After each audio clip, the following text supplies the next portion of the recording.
G'day YouTube. So, out in the shed tonight, getting ready for some weekend activities. We're doing a bit of saw work like we did last week with the excavator. Going and trimming up some trees that have fallen across the track that I'm trying to work on. Just serviced the Stihl and changed its chain over. Fueled it up, ready to rumble. That's all good to go, brand new chain. I've also done the Milwaukee. So this is my Milwaukee Fuel M18. Which you would all be familiar with if you've seen the last few videos. Chain brake's off so I can roll it round, but the battery's out, so it's got no power source. So what I want to talk about is chains and bars and things like that. So this is the standard chain that it came with. Just trying to find a marking on it.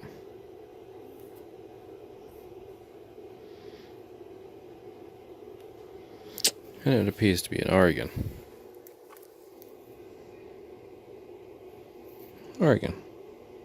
Cool, there you go. So you'd only assume that the bar would be as well. So normally it comes with an Oregon.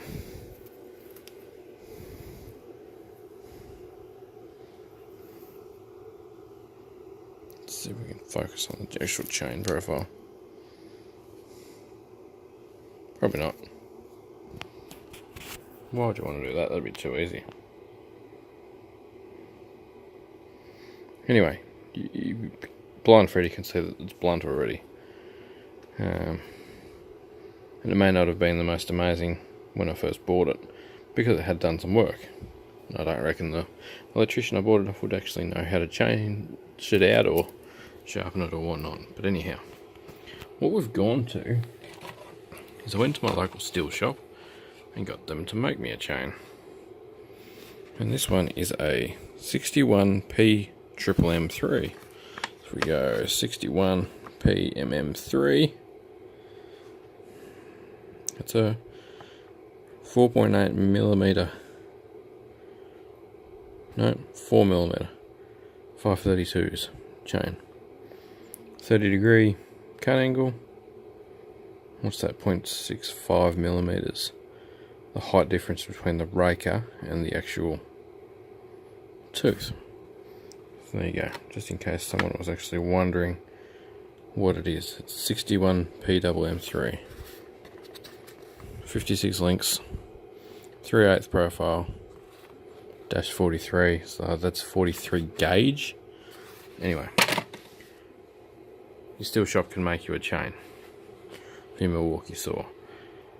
I didn't even bother trying to get one from Milwaukee. I went straight for a Stihl Oilomatic. So the reason I went with the Stihl chain is I used to have a MS391, which is a 20-inch Stihl,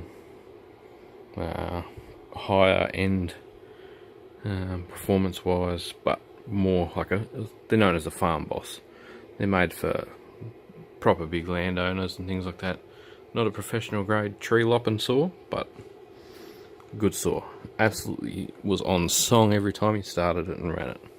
I did a lot of work with it, and I don't regret selling it, but you know, if future me and current me had had a chat, I probably wouldn't have got rid of it.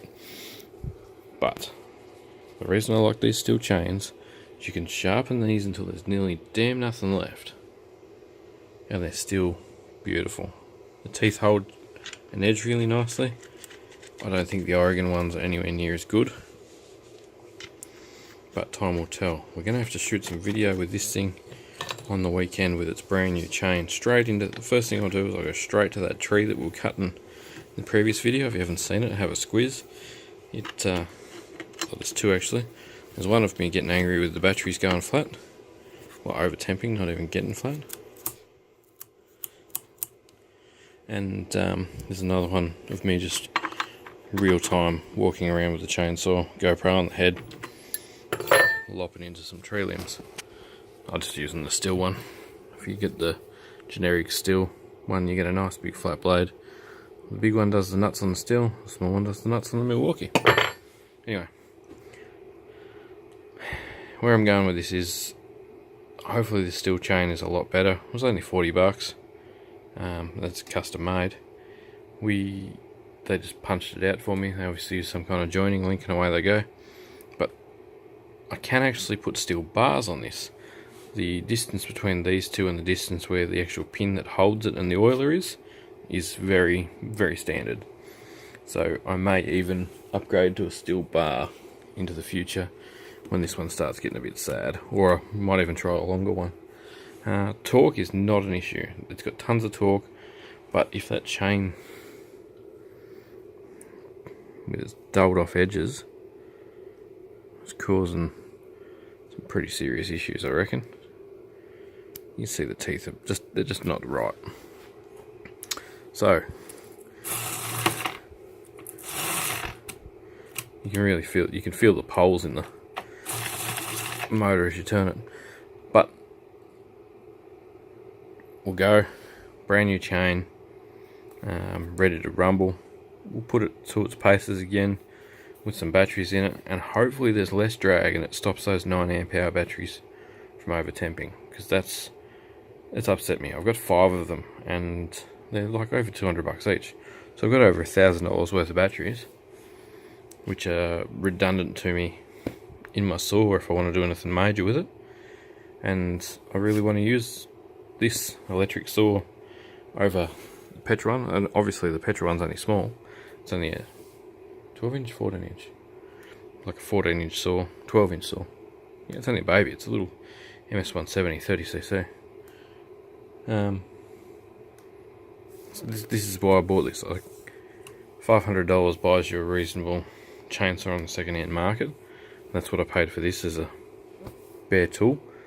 So hopefully we can start making our money's worth out of it. Obviously there's a lot less running costs. You got to put bar oil in it still, but you don't have to run 2-stroke mix, which is good, especially with the prices of petrol where I am at the moment.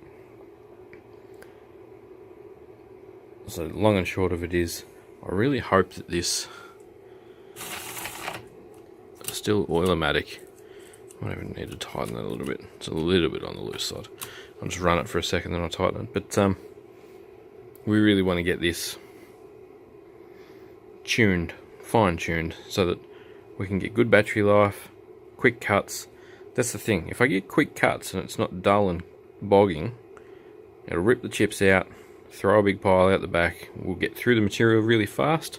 If I can get through the material really fast, we will be doing less cutting. Less cutting means less load on the battery. Theoretically, they should survive and not over temp. Or we just need to get in a pattern where we're cutting around, throwing it in the trailer, cutting around, throwing it in the trailer. Whereas with a petrol saw, you just keep cutting until you run out of fuel and then you load up, kind of thing. So that's where I'm at. Time will tell. I'll go back to this job on the weekend.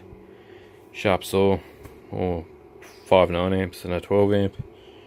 Ready to rumble, and the multi-bay charger. I'll take that with me. Yeah, I'm still a little bit on the fence. Hopefully this new chain will make all the difference and it'll make me happy. Thanks heaps for watching. I'll keep you updated on the progress with the saw. So far, it definitely cuts well. It's not a new innovation. Brushless motors have been around for a long time, but for the consumer market, it's pretty damn cool. Thanks heaps for watching, guys. Catch you in the next video. Cheers.